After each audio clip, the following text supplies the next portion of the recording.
하나님께서는 이스라엘 언약 백성들이 가나안 땅에 세울 나라가 공의와 온전함을 근간으로 세워지도록 재판 원칙과 우상 숭배자들에 대한 처벌 원칙을 말씀해 주십니다. 구약 성경은 우상 숭배를 가장 크고 본질적인 죄로 보지요. 또한 공동체 내에서 벌어지는 사회적인 불의나 관계적인 불의도 우상 숭배 못지않은 큰 죄로 인식을 합니다. 그래서 우리는 의로운 삶을 사는 것도 하나님을 온전히 예배드리는 것만큼이나 중하게 여겨야 한다라는 것을 구약 성경에서 배울 수 있습니다.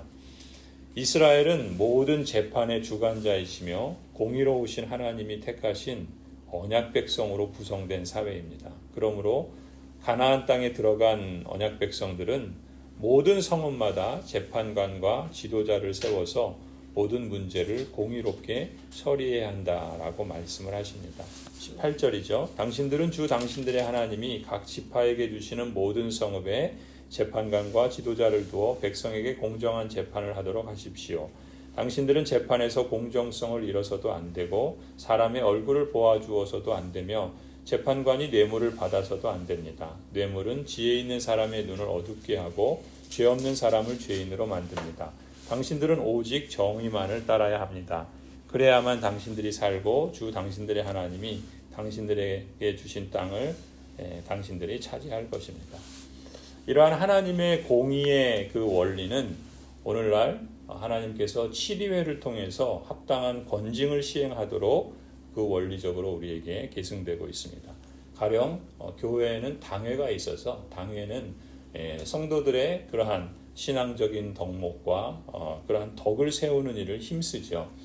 그런데 만약에 교회 교우 가운데 성경이 말하고 있는 것과 어긋나거나 또 하나님의 뜻을 거스르는 일들이 있을 때 오늘 이 말씀과 같이 7위회를 통해서 그것을 재판하고 또 그 재판하는 데 있어서 공정함을 이루어야 한다는 것이죠. 오늘 본문의 말씀처럼 재판관과 지도자를 둔다는 것은 바로 이 7위회를 의미하는 것으로 연결할 수 있고 또한 7위회는 공정한 재판을 해서 교회가 거룩함과 하나님의 그 뜻을 하나님 나라다운 그러한 면모들을 지키고 유지해 가도록 해야 하는 것입니다.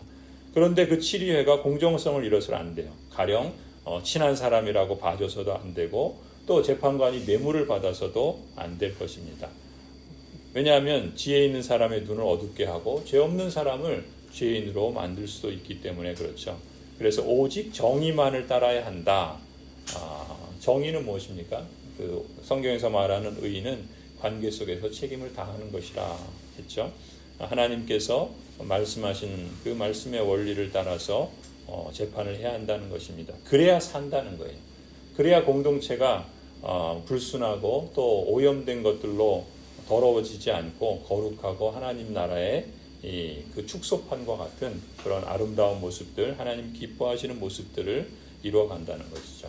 7위회가 그 권징을 제대로 안 하기 때문에 교회의 질서가 어지럽혀지고 또 그런 일들이 묵인되어지고 계속되어지는 걸 방치하다 보면 교회는 교회다움을 잃어버리고 세상하고 별반 다를 바가 없어지겠죠.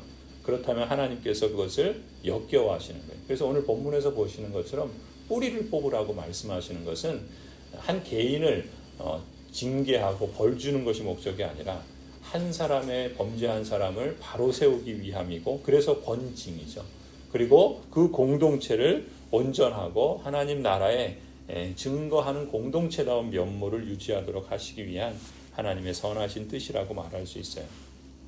그런데 이제 8절부터 보시면 17장 8절부터 보면 어떤 문제들은 사안이 복잡한 경우들이 있어요. 또 판결이 어려운 그러한 사건이 발생할 때도 있죠. 그럴 때에는 중앙성소의 제사장과 재판관에게 상소하라는 거예요. 가령 하나님께서 주신 율법의 뜻에 의지한 판결을 받으라 말씀하시죠. 8절부터 보시면 당신들이 사는 성 안에서 피 흘리는 싸움이나 서로 다투는 일이나 폭행하는 일로 당신들에게 판결하기 어려운 분쟁이 생기거든 주 당신들의 하나님이 택하신 곳으로 그 사건을 가지고 올라가서 하나님이 택하신 곳은 어디겠어요? 예루살렘 성전을 말하겠죠. 지금은 아직 이제 예루살렘에 성전을 짓거나 그런 때는 아니에요. 그러나 하나님께서 택하신 곳은 기본적으로 이 광야에서는 성막이었겠죠.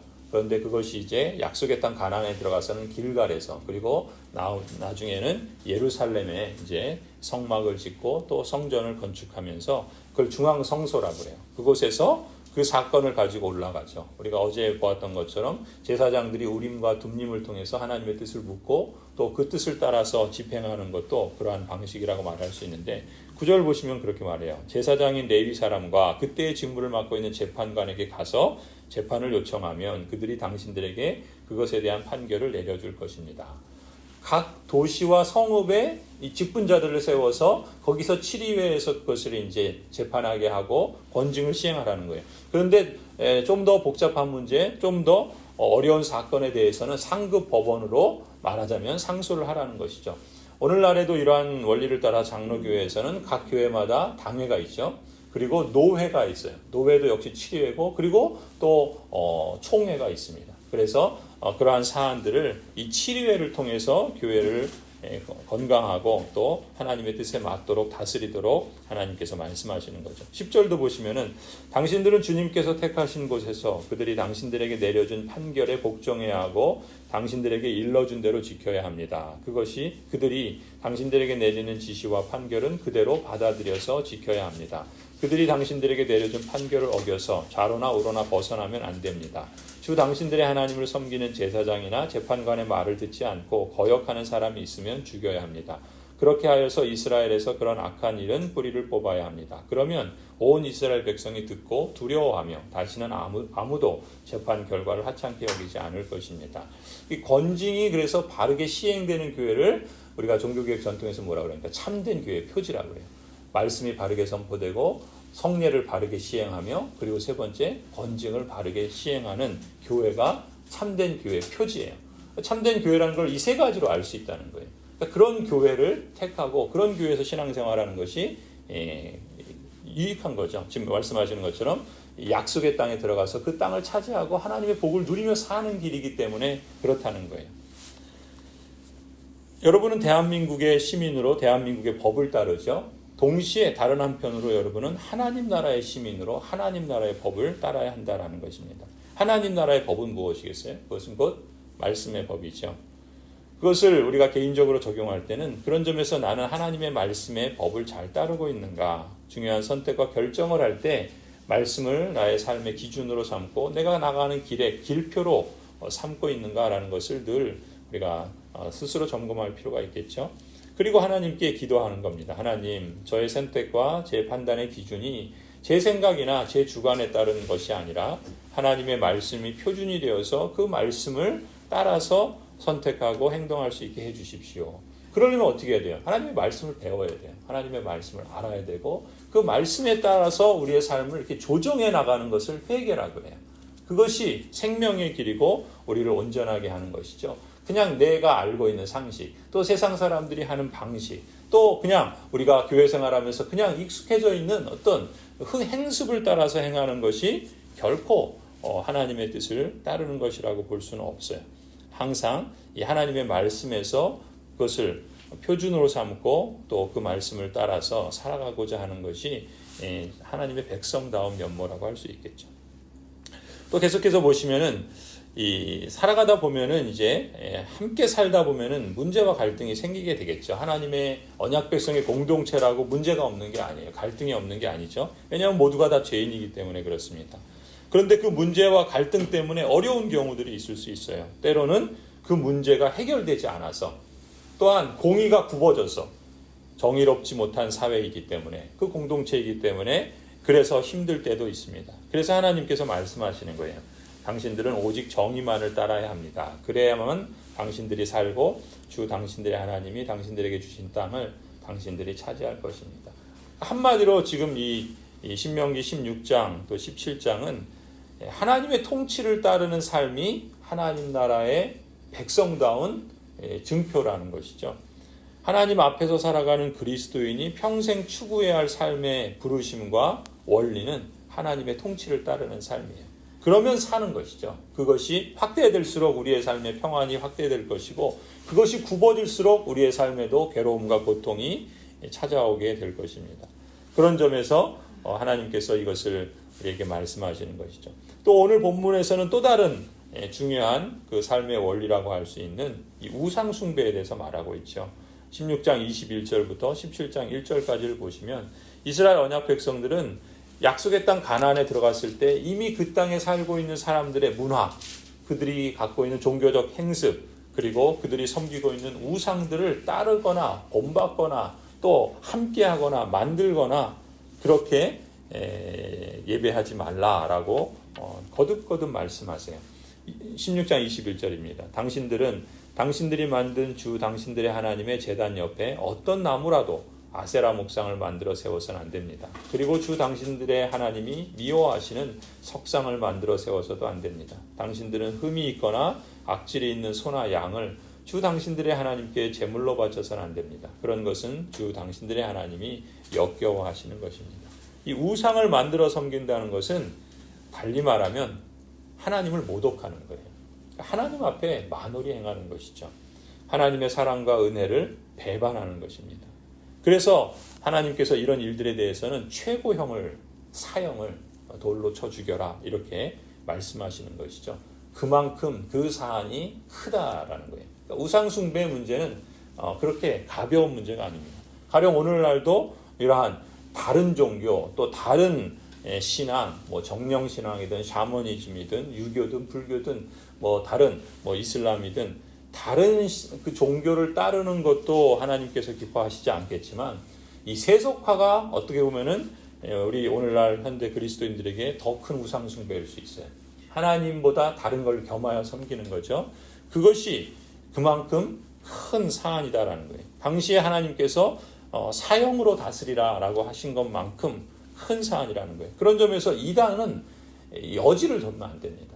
아무리 친하고 가깝고 가족 중에 있다 할지라도 이단에 대해서는 여지를 주면 안 돼요. 결국 그것이 사람을 망하게 합니다. 여러분 우리 만약에 귤이 있는데 귤 가만히 두면 어떻게 돼요? 조금만 지나면 곰팡이 생기죠.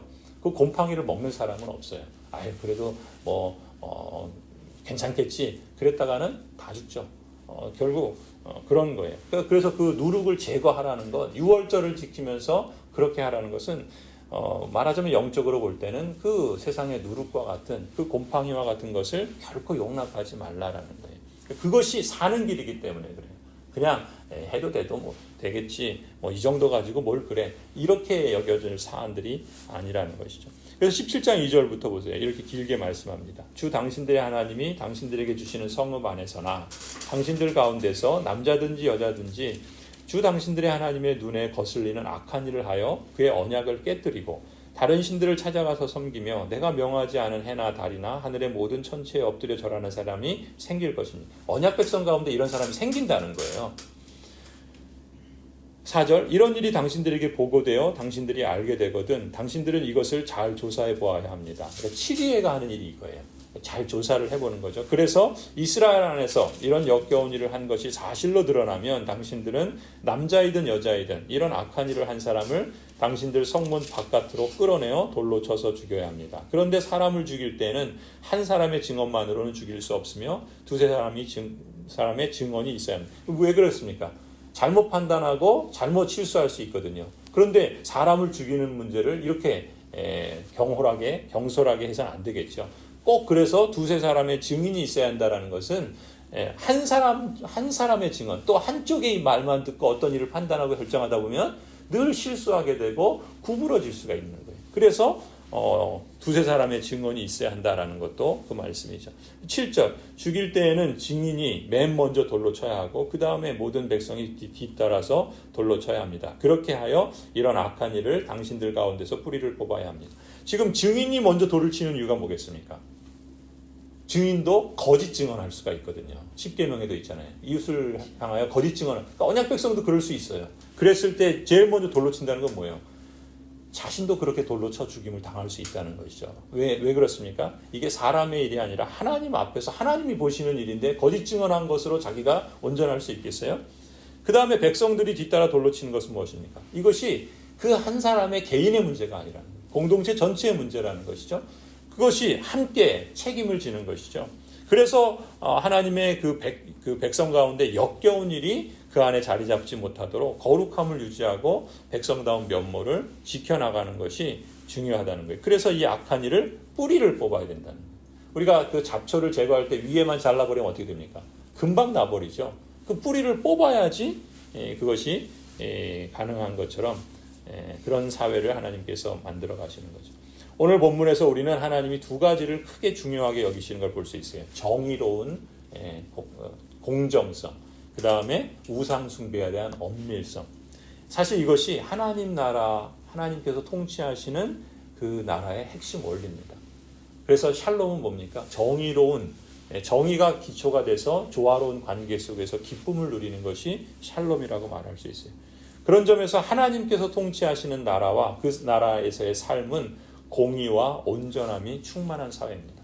이 땅 속에서 하나님의 공의가 잘 드러나도록 행해야 되겠죠. 그래서 그리스도인은 우리 사회에 올해 이제 국회의원 선거가 있잖아요. 그러니까 이런 일들이 이게 영적인 것도 아니고 그게 교회적인 것도 아닌데 그럴 사안이 아니에요. 우리가 사는 이 땅에서 하나님께서 다스리심의 모습들이 더 잘 드러낼 수 있도록 행하는 모든 것이 하나님의 뜻이에요. 그래서 합당한 사람을 뽑는 게 정말 중요합니다. 합당한 사람을 뽑지 않고 그냥 다른 사람 얘기 듣고 아니면 그냥 이 잘못된 정보를 듣고 사람을 선택하면 고생하는 거예요. 국민이 고생하고 사람들이 고생하는 거예요. 그런 점에서 하나님이 다스리는 나라를 추구하는 그리스도인은 더더군다나 분별할 필요가 있는 거예요.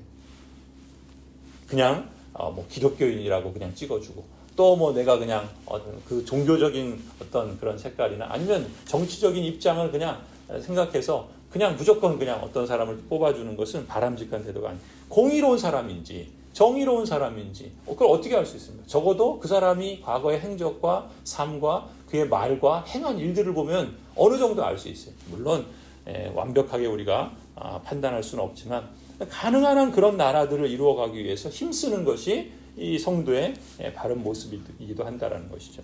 하나님의 나라는 공의가 기초가 된 사회이고 또 중요한 것은 온전함을 추구하는 거예요. 온전함을 왜 하나님께서 이렇게 누룩과 곰팡이를 제거하고 그 우상을 뿌리 뽑으라 하는가? 그게 사는 길이고 그게 온전함을 추구하면서 하나님이 허락하신 그 복을 누리는 길이기 때문이라는 것이죠. 하나님을 섬기는 삶과 일상에서 사회적인 정의, 관계적인 온전함을 추구하는 삶이 결코 그리스도인에게는 분리되지 않습니다.